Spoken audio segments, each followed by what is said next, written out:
Selamat pagi anak-anak, apa kabarmu di pagi hari ini? Guru harap semuanya tetap sehat, semangat belajar dirinya.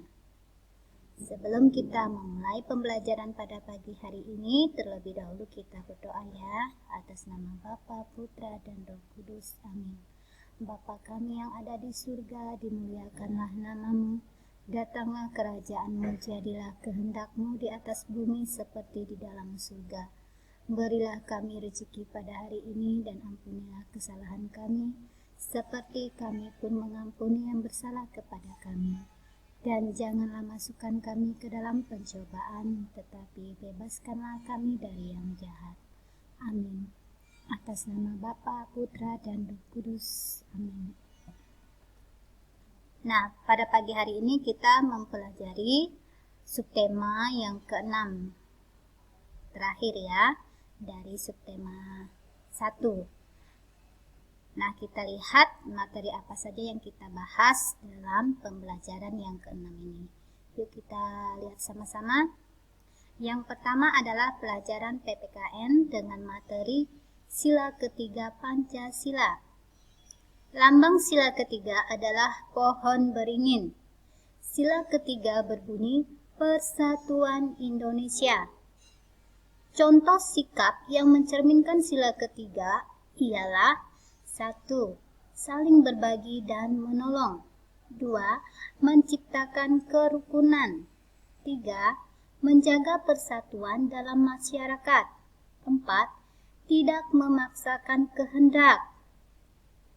5. Saling menyayangi dan menolong. Nah, yang nomor 1 ini saling berbagi dan menolong ini jika kita punya kelebihan makanan. Nah, kita berbagi dengan teman ya. Berbagi dengan teman. Jika teman tidak membawa bekal, teman tidak ada uang jajan, kita bisa berbagi makanan dengan mereka. Lalu yang kedua, menciptakan kerukunan. Nah, di dalam kelas, contohnya kita tetap berteman dengan siapa saja. Kita selalu menciptakan kerukunan dengan tidak mengolok, mengejek teman. Jika ada teman yang kesulitan dalam pembelajaran yang guru berikan, kamu bisa membantunya. Nah, itu akan menciptakan kerukunan antar kita. Lalu yang ketiga ini, menjaga persatuan dalam masyarakat. Nah, saat bermain dengan teman di lingkungan rumahmu, kamu juga tetap kompak. Nah, jika ada kerja bakti atau gotong royong di komplekmu, kamu bisa ikut ya. Nah, tugas kamu sebagai anak kecil saat orang kerja bakti atau gotong royong, kamu lakukan yang kecil-kecil saja. Contohnya, memungut sampah di parit. Nah, membawa rumput yang telah dipotong. Apalagi, nah itu tugas anak yang laki-laki. Tugas anak perempuan, bisa membawa nampan yang berisi makanan kecil untuk yang bergotong royong. Lalu bisa membantu ibu-ibu memasak di dapur saat masyarakat bergotong royong. Bergotong royong ini banyak sekali ya yang bisa dilakukan dalam masyarakat, memperbaiki jalan komplek atau jalan perkampungan, lalu membangun tempat ibadah, membantu orang-orang yang tidak punya rumah membangun rumah mereka bersama-sama. Seperti itu. Lalu yang keempat, tidak memaksakan kehendak.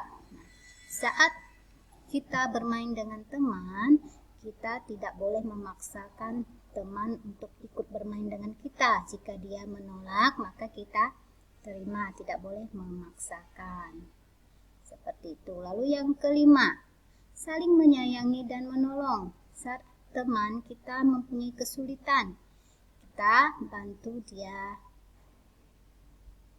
Nah, supaya kesedihannya berkurang.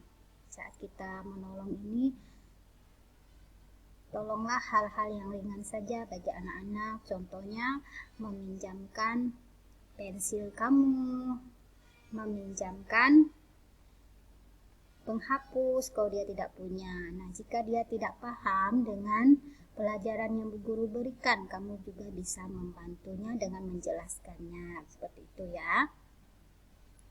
Berikutnya, sekarang pelajaran bahasa Indonesia dengan materi rima dan irama puisi.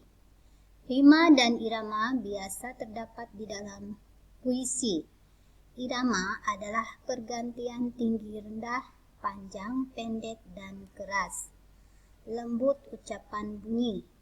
Rima adalah persamaan bunyi dalam puisi. Kita lihat. Nah, di sini ada puisi tentang indahnya persawahan. Membentang luas menghijau, indah dipandang memukau. Hamparan padi yang luas terdampar, sungguh membuat hati tenang, membuat diri betah memandang. Nah, ini contoh puisi ya. Di sini tidak ada dicatat rima dan irama puisinya. Nah, rendah pendeknya di mana di sini tidak dijelaskan dalam fokusnya ya. Lalu sekarang pelajaran matematika dengan materi mengukur panjang benda. Panjang benda dapat diukur menggunakan alat ukur. Alat ukur disesuaikan dengan benda yang akan diukur. Benda pendek diukur dengan penggaris. Benda panjang diukur dengan meteran. Nah, kemarin sudah Bu Guru jelaskan benda apa saja yang diukur dengan penggaris. Sudah Bu Guru sebutkan ya. Ada botol minummu, bisa kamu ukur dengan penggaris, lalu buku tulismu, buku gambar, pensil, pulpen. Nah, bisa kamu ukur dengan penggaris. Lalu benda yang panjang diukur dengan meteran, seperti panjang dan lebar lemari, panjang dan lebar papan tulis. Nah, kita ukur menggunakan meteran. Nah, ini namanya meteran saku ya, yang ini penggaris. Nah, gunakanlah alat ukur sesuai dengan kebutuhan, sesuai dengan benda yang akan kita ukur ya. Jangan menggunakan meteran jika benda yang kamu ukur itu pendek. Lalu begitu juga, jangan menggunakan penggaris jika benda yang akan kamu ukur itu panjang dan lebar. Tentu dia tidak bisa sampai mencapai panjang dan lebar benda tersebut. Nah, sekarang kamu bisa buka fokus ya, buka fokusmu halaman. Nah, ini ada halaman 26. Halaman 26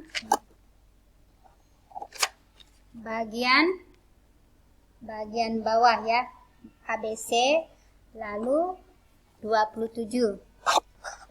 Kamu kerjakan halaman 26, 27. Nah, dari 26 itu kamu mulai dengan ABC. ABC, pilihlah jawaban yang tepat. Cobalah kamu kerjakan secara mandiri. Nah, itu kamu kerjakan halaman 26 sampai 27. Nah, kamu bisa menggunakan pulpen ya. Langsung kerjakan di LKS-nya. Tidak perlu kamu gunakan buku catatanmu, tapi kerjakan di buku LKS langsung. Gunakan pulpen bisa atau pensil, yang penting tulisannya harus jelas ya. Oke, sampai di sini materi kita pada pagi hari ini.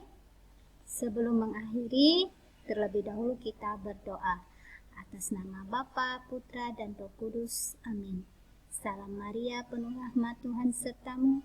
Terpujilah engkau di antara wanita dan terpujilah buah tubuhmu Yesus. Santa Maria Bunda Allah, doakanlah kami yang berdosa ini, sekarang dan waktu kami mati. Amin. Atas nama Bapa, Putra, dan Roh Kudus. Amin. Selamat pagi dan Tuhan memberkati.